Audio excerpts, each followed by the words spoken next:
It is very important to stir it very much because you will find, and sometimes it has lumps of like the groundnuts still in it. Hello, my name is Dora, and I work with different children in the different African villages, and this is my life. Hi guys, welcome back to my channel. So my name is Dora, and well, today I am making a special dish called Ifisashi. It's a traditional Zambian dish that is usually made in Zambia, and the process is quite involving, and I just thought I would share with you guys how to make it. I am still in the village. We're still trying to do one or two things here, and also finally move to the plot of land where we bought, the farm where we bought. So yeah, so I hope you guys have a wonderful time learning or critiquing, whatever the word is, my method of cooking it. But I really love cooking it, and I just think it's amazing.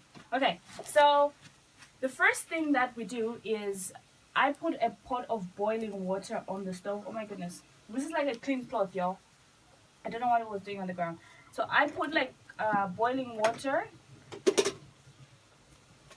I just say stove? I put boiling water on the fire, on the wood. Yes. Okay. So the first thing that I do is I will get my chopped up vegetables. And I will pour the water into the vegetables. Guys, this is like the farm, the village. So handles on pots, that's a luxury. We don't do that. Okay, so I do that, and then I get my cooking stick, which is this, and then I just stir it a bit around like that. So I do that first. Okay, so once I'm satisfied with that, then I drain all the water out.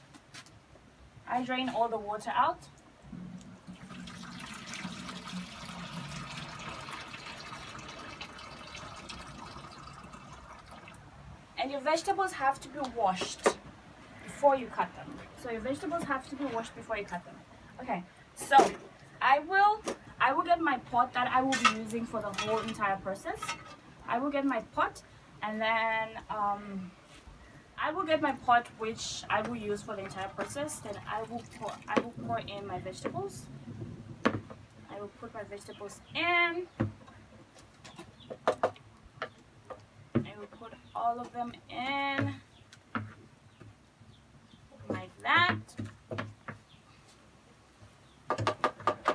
And then from here, I will put 2 cups of water, depending on how much my vegetables are. Yeah, 2 cups of water, and I will let it boil. So I will do that, and then I will let it boil. So as it is boiling, like it is doing so, it is boiling. At this point, I usually add in my tomatoes, my cut up tomatoes, and just pour them in. And then just try and stir, just try and put them at the bottom so that they get cooked the most. And then I let it boil again for a little while. So as it is boiling, I continue to stir it and just let the tomatoes boil as well, and just cook with the vegetables. So I continue to stir like that, with it boiling as it is doing.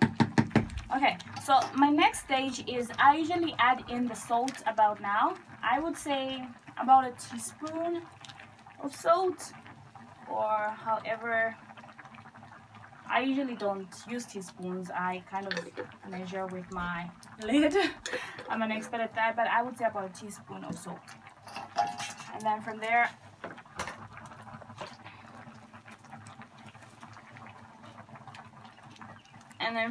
I stir it again.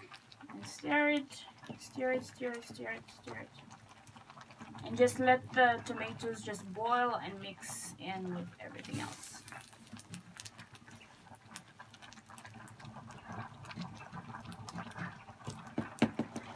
All right.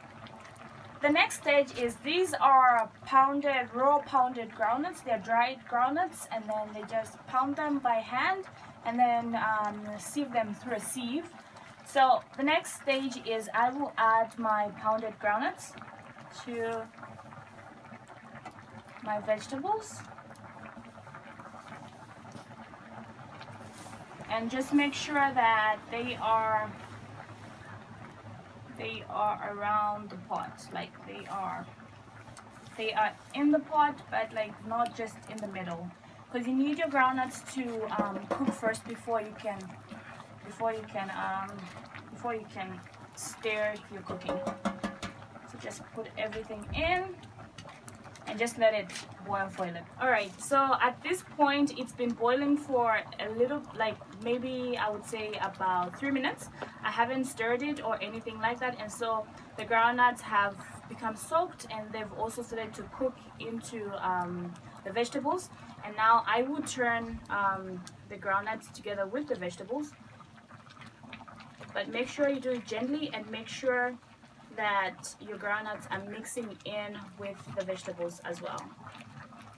So you just keep on stirring and stirring and stirring, and make sure you keep doing this as the vegetables are getting mixed.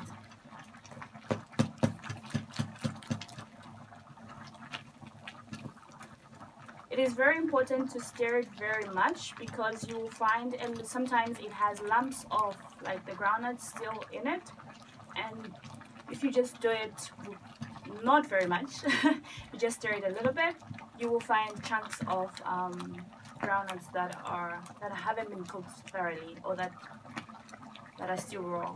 So it's very important to just stir it and stir it and stir it as much as you can. Alright, so at this stage, when it's about this ready, I would say just maybe add half a teaspoon of bicarbonate soda, just a little at a time. So don't add it all at once. I have it on here, so just add a little bit at a time, and it will give back the green life to your vegetables. So just add a little bit at a time, and then, like I said before, stir it and stir it and stir it and stir it and stir it.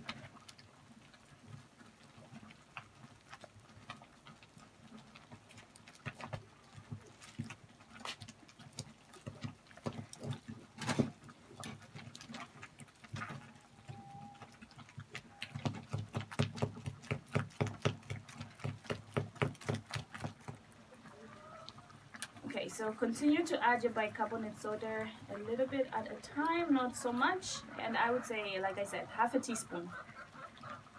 So just a little bit at a time, and I would say that's enough. And just keep stirring it, and like I said, it will give life back to your vegetables. And then after that, just let it sit. So the cooking is about ready, and it's about done. I don't know if you guys can see it, but that's kind of how it should look like.